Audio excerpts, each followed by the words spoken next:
আসসালামু আলাইকুম রহমতুল্লাহ। প্রিয় দর্শক, কোটা কোটা সংস্কারের আন্দোলন চলতেছে। আপনারা সকলে জানেন বর্তমানে কোটা নিয়ে বাংলাদেশ উত্তপ্ত। ছাত্ররা ইতিপূর্বে অনেকে শহীদ হয়ে গেছে, মারামারি রক্তাক্ত হয়ে বহু গণ্ডগোল পুলিশের সাথে এবং ছাত্রলীগের সাথে ছাত্রদের সাথে ঘটে গেছে। এখন আসলে এই কোটাতে মূল সমস্যা হলো যারা মুক্তিযুদ্ধ করেছে, মুক্তিযুদ্ধের সন্তান, মুক্তিযোদ্ধার, তারা অবশ্যই কোটা দাবি রাখে, তারা কোটা পাবে এবং তাদেরকে সম্মান দেওয়া উচিত। কিন্তু দুঃখজনক হলো একজন মুক্তিযোদ্ধা যদি একটা কোটা পেত, একজন মুক্তিযোদ্ধার সন্তান যদি একটা কোটা পেত, তাহলে সমস্যা ছিল না। এবং সেই কোটা যদি সেই কোনো একটা কাজে প্রয়োগ করতে পারতো আর একাধিক কাজে প্রয়োগ করতে পারতো না, তাহলে কোনো সমস্যা ছিল না। কিন্তু এখন দেখা গেল কি, আপনি অনেক কষ্ট করে পড়াশোনা করেছেন, আপনি অনার্স পাস করেছেন, আপনি মাস্টার্স পাস করেছেন, আপনি পিএইচডি পর্যন্ত করে ফেলেছেন, কিন্তু আপনার চাকরি নেই।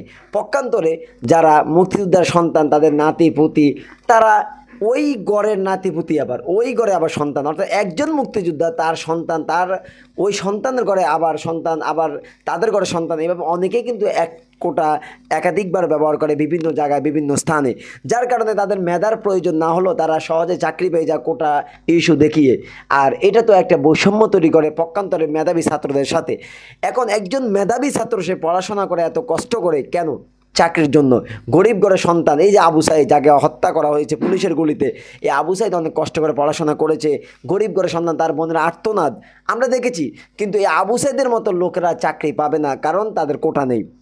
আর ওই মুক্তিযোদ্ধার সন্তান যার মেধা নেই, সে কোটা পেয়েছে, তার পরিবারে 10টা কোটা পেয়েছে, এক একজন ওইরকমও আছে এবং বিভিন্ন জায়গায় সে কোটা তারা ইউজ করে। তাহলে তো এখানে তারাই সুযোগ সুবিধাগুলো ভোগ করলো।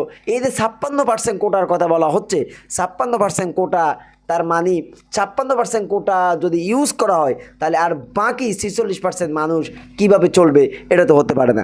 বিভিন্ন মাধ্যমে বিভিন্ন বক্তব্য এবং বিভিন্ন গবেষণা এবং বিভিন্ন স্কলারদের বক্তব্যের সূত্রে এটাই স্পষ্ট হয়েছে যে ছাত্ররা যে আন্দোলন করতেছে এটা একেবারে যুগোপযোগী আন্দোলন, এটা একেবারে তাকে ন্যায্য দাবি, কারণ 56% কোটা থাকতে পারে না।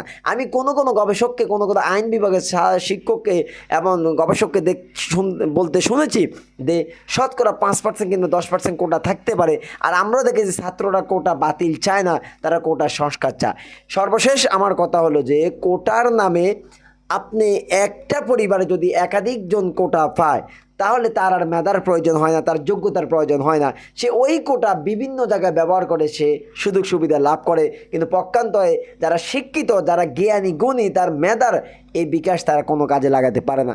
এই জন্য আমি মনে করি যারা মুক্তিযোদ্ধার সন্তান, মুক্তিযোদ্ধার নাতিপুতি, তাদের উচিত কোটার দিকে বসে না থেকে তারা তাদের মেধার যোগ্যতাকে কাজে লাগানো। তাহলে তার যোগ্যতার বলে সে চাকরি পাবে, যোগ্যতার বলে সে চলতে পারবে এবং তিনি যোগ্যতাকে অর্জন করে তার মেধাকে তিনি কাজে লাগাতে পারবেন। এটাই হওয়া উচিত। প্রিয় দর্শক, যদি ভিডিওটি ভালো লাগে থাকে একটা লাইক করবেন। যারা চ্যানেলটি সাবস্ক্রাইব করেন না, প্লিজ চ্যানেলটি সাবস্ক্রাইব করে সাথে থাকবেন।